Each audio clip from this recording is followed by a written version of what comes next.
Today's gospel lesson comes to you from the Gospel of John, chapter 1, verses 43 to 51. And it's about a man named Nathanael and a fig tree. Have you ever waited for a bus at the bus stop? Maybe, maybe not. But when I was growing up, buses were very important. Not everyone had a car, and people certainly didn't have 2 cars or 3 cars, not like today. So the bus was very important if you didn't have a car. Well, what does the bus stop have to do with today's lesson? Well, the bus stop is very important because it's the place where you get on the bus. And if you don't get on the bus, you don't get to where you're going. So you would look at your schedule for the bus and see what time the bus would be at your bus stop, and you would know that you had to be at that place at that time. So Jesus says he saw Nathanael sitting under a fig tree. And so what does this mean? To the Jews of Jesus' time, the fig tree was a sign of peace and prosperity. It was something that you really wanted to have happen.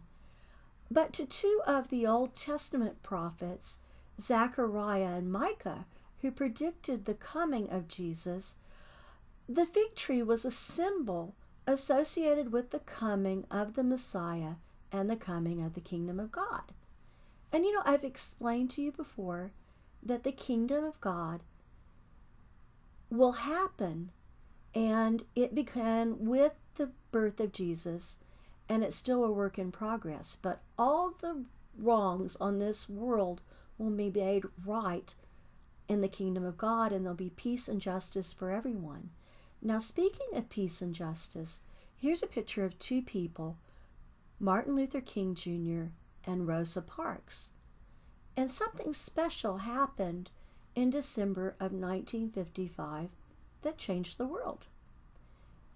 And in 1955 in Montgomery, Alabama, the fare for the bus was 10 cents. And everyone paid the fare, whether they were black or white or Mexican American or Indian or, any nationality, any race, any color, you paid the 10 cents. But people of color were not treated equally to white citizens in 1955 in Montgomery, Alabama, or for that matter, anywhere else in the South. There were signs like this up in the buses. And what this meant is if you were a black person like Rosa Parks and you were sitting on the bus and a white person wanted your seat, you had to get up and move further back in the bus. And one day, December 5th, 1955, Rosa decided not to move when a white man wanted her seat, and she was arrested. After her arrest, Martin Luther King Jr. and a group called the Montgomery Initiative instituted a bus boycott. And what a boycott means in this case is that no black person in the city of Montgomery, Alabama rode that bus for over a year. And guess what?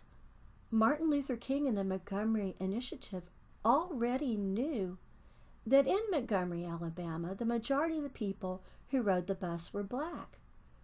So finally, after a year, the city of Montgomery did what was right and changed the law so that people were treated equally on the bus regardless of the color of their skin.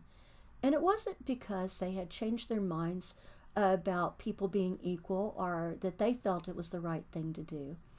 They did it because it cost them a whole lot of money, and the bus company nearly went out of business. And this boycott movement spread across the southern United States. And that's why today you don't see signs like this on any of the buses. So, this is our bus stop. We need to get on. We need to realize that in our baptismal vows, we take an oath, we make a promise to God to fight injustice wherever we find it. And so we need to be like Rosa Parks and Martin Luther King Jr. We need to get on that bus and work towards establishing peace and justice on this earth. So, dear Lord, Please help me to keep my baptismal vows and spread peace and justice in your name on this earth everywhere that I go. Amen.